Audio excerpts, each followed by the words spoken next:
he cleared the table first. That was the part nobody talked about later. That before any of it happened, before the whisper, before the CEO's face went still with the specific quality of a man receiving information that reorganizes everything, before the son was called to his father's table and stood there for 40 seconds and then walked out of the restaurant and did not come back. Before all of it, DeMarco Ellis cleared the table. He stacked the plates. He folded the linen. He reset the water glasses.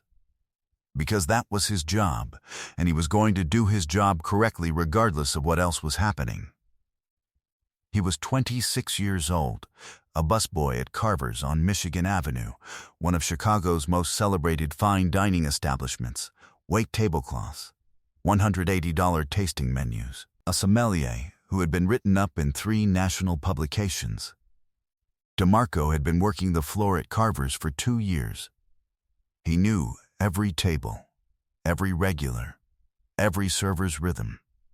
He moved through the dining room with the invisible competence of someone who has mastered the specific art of being present and unobtrusive at the same time. The art of being seen only when useful and not seen the rest of the time. He had been seen tonight, though, by someone who was not supposed to see him. And he had seen something. Something that the man at table 9, Harold Greer, 63 years old, founder of Greer Capital Partners, $2.7 billion in assets under management, a man who had eaten at Carver's every Tuesday for 11 years, did not know. Something that involved the man's own son.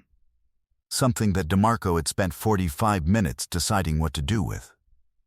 He had decided. He set the last water glass in its place. He picked up the bus tray. He walked to the side of table 9. He leaned down.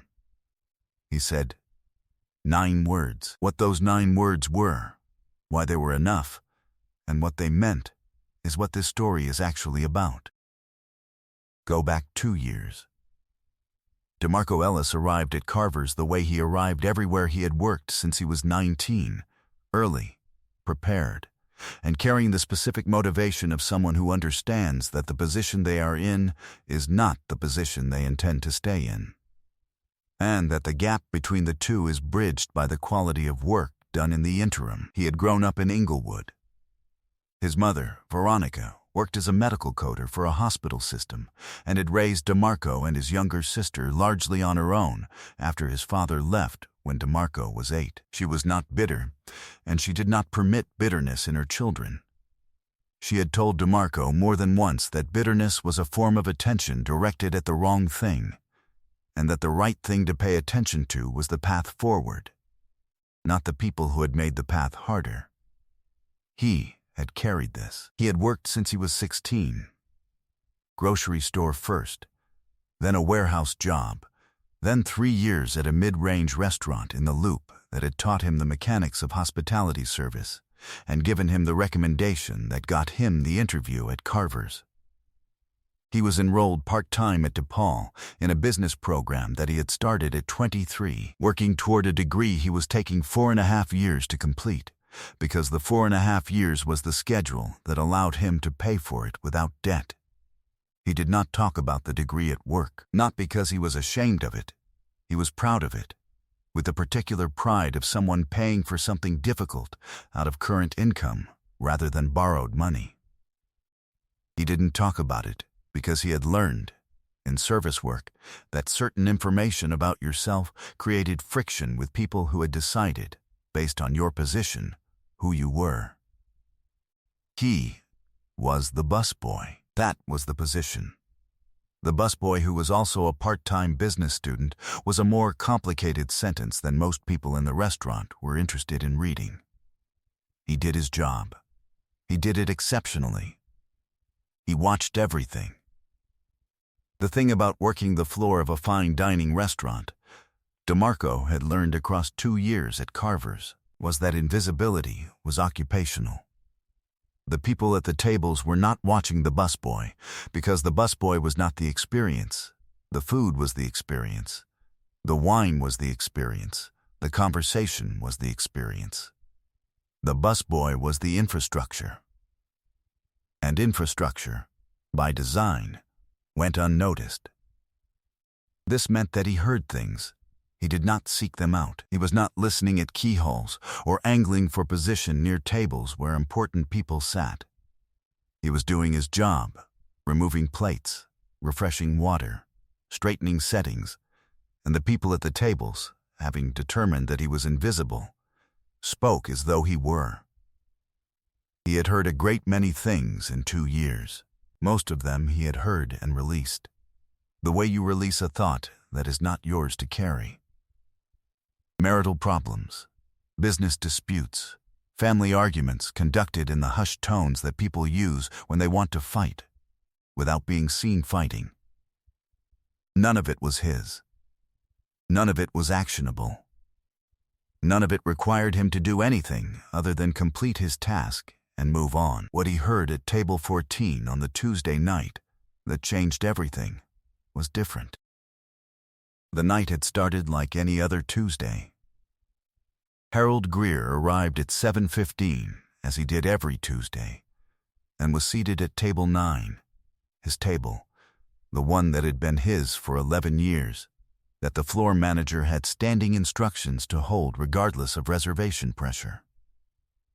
Harold was a compact, precise man who wore clothes that were expensive without announcing themselves, and who ate with the focused attention of someone who regarded the dining experience as a serious matter rather than a social performance. He was courteous to the staff, not effusively so, but genuinely, in the specific way that distinguishes a person who actually sees the people serving them from a person who performs the act of seeing. DeMarco respected this about him. He had been clearing and resetting Harold Greer's table for 2 years. Harold knew his name. That Tuesday, Harold was joined by his son Tyler at 7:30. This was unusual. Tyler typically joined his father at Carver's for the quarterly dinner that Harold used as a check-in on the business. It was a Wednesday in March, not a quarterly Wednesday. DeMarco noted this without attaching meaning to it. Tyler Greer was 31 years old. The COO of Greer Capital Partners, put in that position 3 years ago by a father who loved him and believed in him, and had, by the judgment of several longtime Greer Capital employees who had been there before Tyler arrived, extended that belief considerably further than Tyler's track record fully supported.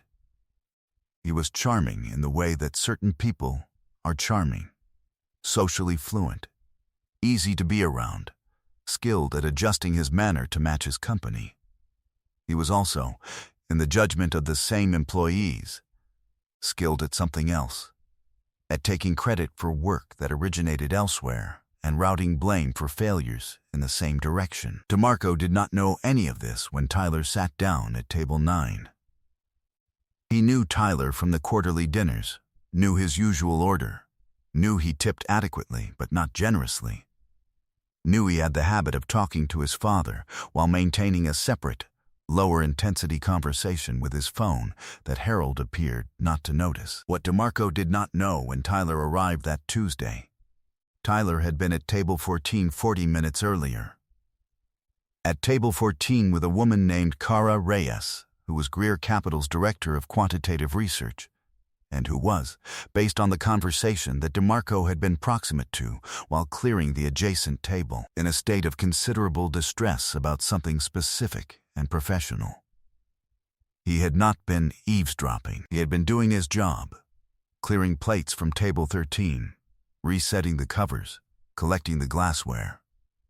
And the adjacency of table 14 had meant he was within earshot for approximately 4 minutes of a conversation that Cara Reyes and Tyler Greer were conducting in the low, taut registers of people who are trying not to be heard and are not fully succeeding. He had heard enough. Cara's voice had been controlled in the way that people control their voices when they are on the verge of losing control. The specific, tight, slightly elevated pitch of someone managing emotion under pressure. She had said something about an analysis.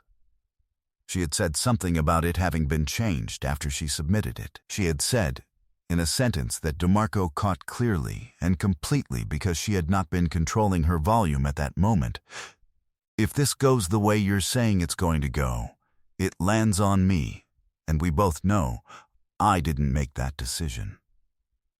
Tyler's response had been quieter. DeMarco had not heard it. He had moved on to the next table. He had heard what he had heard. The fragments had a shape. A person with DeMarco's 2 years in a business program, with his occupational habit of attention to how things worked, recognized the shape without difficulty. Someone was going to be blamed for something they had not done. The person who had done it had just finished having a quiet dinner with the person who was going to take the fall, and was now at table 9 ordering the duck with his father. DeMarco spent 45 minutes deciding what to do. He was not owed anything in this situation. He was not connected to it. He did not know Cara Reyes. She was a regular at the restaurant. A face he knew. A woman who always ordered the same thing and tipped 30% and said thank you when he refilled her water, but not a person he had a relationship with. He had no claim on the outcome. He thought about the path of least resistance. It was clear and available. He cleared the table. He finished the shift. He went home. He did not involve himself in whatever was happening at table 9. That was the easy path. That was the path that cost him nothing. He thought about what his mother had said about paths. He thought about Cara Reyes's voice in that sentence that he had heard clearly. He reset it. He set the bus tray down beside the station. Then, he walked to Harold Greer's side. He leaned down. He spoke quietly, not a whisper exactly, but the low, direct register of a man who needs to be heard clearly by one person without being heard by others. He said, "Mr. Greer, the woman your son just had dinner with at table 14, Cara Reyes. She was in tears. She said she was being set up to take responsibility for the March quarter loss. I thought you should know that she was here." 9 words, plus the explanation. Harold Greer did not react immediately. This was the thing DeMarco would remember most clearly afterward, not the reaction, but its absence. Harold sat very still for a moment, looking at the table, his hands flat on either side of his water glass. His expression did not change in any way that would have been legible to someone watching from across the room. But something in the quality of his stillness changed. Something had landed. He looked up at DeMarco. He said, "Are you certain of what you heard?" DeMarco said, "I'm certain of what I heard. I may have..." Harold said, "The March quarter loss, did she say anything specific about it?" DeMarco said, "She said the analysis she'd submitted had been altered, and that she knew who had altered it." Harold was quiet again. Then he said, "Thank you, DeMarco." He said his name. DeMarco picked up the bus tray and went back to work. What happened next took less than 10 minutes. Harold Greer took out his phone and made 2 calls at the table. Brief, focused. The calls of a man verifying something specific rather than having a conversation. Then, he called for the floor manager and asked that his son be summoned from wherever he was in the building. Tyler had gone to the bar after dinner, which was his custom. He came to table 9 with the easy affect of a man who does not expect the table to contain anything he is unprepared for. He stood beside his father's chair. Harold said something to him in a low voice that DeMarco, across the room, could not hear. Whatever it was, it took about 40 seconds. Tyler's face did not collapse dramatically or flush visibly. He was too skilled socially for that. What it did was go still, in a way that was different from his father's stillness. Harold's stillness had been the stillness of processing. Tyler's was the stillness of a man who has just understood that the room he thought he was in is not the room he is actually in. He said something back. Harold said something in return. Tyler put his hand on the back of the chair briefly. Then he straightened up, buttoned his jacket, and walked out of Carver's without returning to the bar or speaking to anyone. He did not come back. Harold Greer sat at table 9 for another 40 minutes, finishing his meal with the measured attention he brought to it every Tuesday. He did not appear agitated. He appeared, to the extent that the word applied to a man in this situation, resolved. When he left, he stopped at the Busboy station near the entrance where DeMarco was processing linens for the end of service. He said, "I'd like to speak with you Friday, if you're available. At the office. I'll have my assistant call the restaurant to arrange it." DeMarco said he was available. He went back to processing linens. Harold had spent 3 days doing what Harold Greer had spent 40 years doing whenever his business required it, gathering the full information, verifying it from independent sources, and then acting on what the full picture actually showed, rather than on what he had previously assumed. What the full picture showed, assembled from the audit trail he had requested from his operations team and the documentation review his general counsel had conducted over 2 evenings, was a sequence that was specific and not ambiguous. The March quarter loss, a $14 million underperformance in one of the firm's core funds, had originated in a series of modeling decisions that Cara Reyes had flagged internally in a written memo in February. The memo had been specific. She had identified the risk profile of the proposed positions as outside acceptable tolerance for the fund's stated strategy, had quantified the expected downside under 3 scenarios, and had recommended against proceeding. The memo had been acknowledged, countersigned in the record system, and the decisions had been made anyway, made by someone with override authority over her division. That override authority belonged to Tyler. When the loss materialized and the board presentation was prepared, the attribution section of the materials described the loss as originating in the quantitative research division's execution, which technically included Cara's team. The memo of objection, which should have been attached as context, had not been attached. The override decision, which should have been documented as the proximate cause, had been described in passive language that pointed toward the research team without naming the override. Harold read the materials 3 times. He had not been present for the board meeting. He had delegated that cycle to Tyler's office. He had not read the attribution closely. He was reading it now. He called his general counsel at 7 in the morning on Thursday and said, "I need Cara Reyes in my office at 9. She came in at 9. She sat down. Harold put the memo on the desk in front of her, the February memo, with its careful risk analysis and its clear recommendation, and the counter-signature that showed it had been received and reviewed before the override. He said, "This is yours." She said, "Yes." He said, "This was not reflected accurately in the board materials." She said, "No, it was not." He said, "I apologize for that. The record is being corrected. Your performance review will reflect your actual contribution to this quarter. And I want to be direct with you. What happened here was not your failure." She had held it together for the whole conversation, which had cost her something. At that sentence, she hadn't been able to. He had handed her a box of tissues and waited, because there was nothing else to do and waiting was the respectful thing.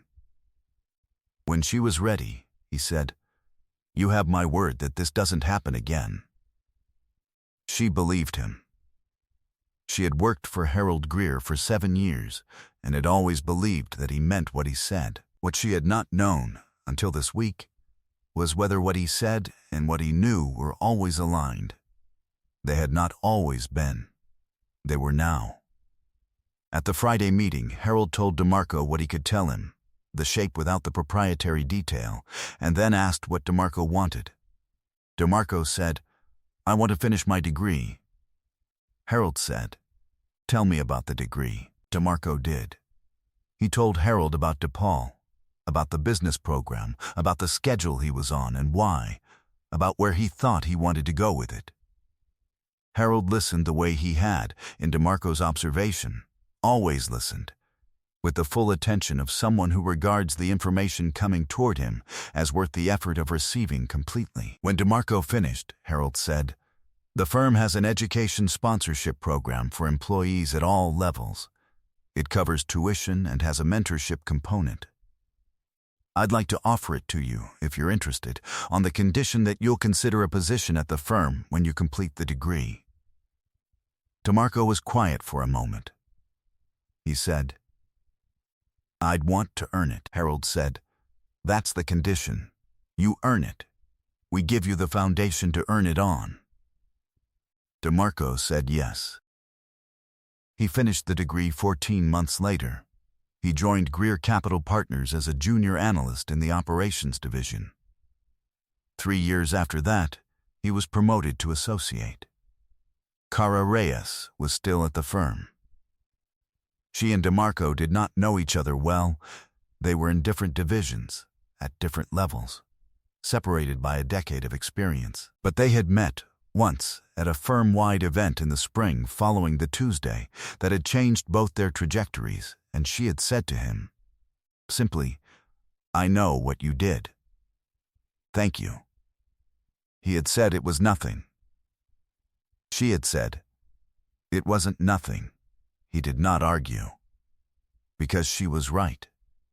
9 words were nothing, as a physical act, as an act of decision, as the product of 45 minutes of deliberation, and the question of what his mother had meant by the difference between the easier path and the right one. It had been something. It had been the specific something of choosing to say a difficult true thing to a powerful person, in a situation where you had every practical reason not to. He had not said it for a reward. He had not said it because he had calculated the outcome. He had said it because a woman had been in tears at table 14, and she had not been in the wrong, and the person who had put her there was at table 9. And the man at table 9 had the power to do something about it, if he had the information. And because DeMarco Ellis had been raised to understand that having the information and saying nothing was a choice. A real one, with real consequences. And that you were responsible for that choice the same way you were responsible for any other. He was 29 years old. He had a business degree and a job and a path that he had not taken the easier version of, and he was building it the way he had always built things, carefully, deliberately, with the understanding that the work you do when no one is watching determines the quality of everything that happens after someone is. He had learned this in a restaurant, from the people who sat at the tables he cleared, from the woman in tears at table 14 who had not been in the wrong, from a man at table 9 who, when given information he needed, had acted on it, from his mother, who had been teaching him the entire time. He was doing his job correctly.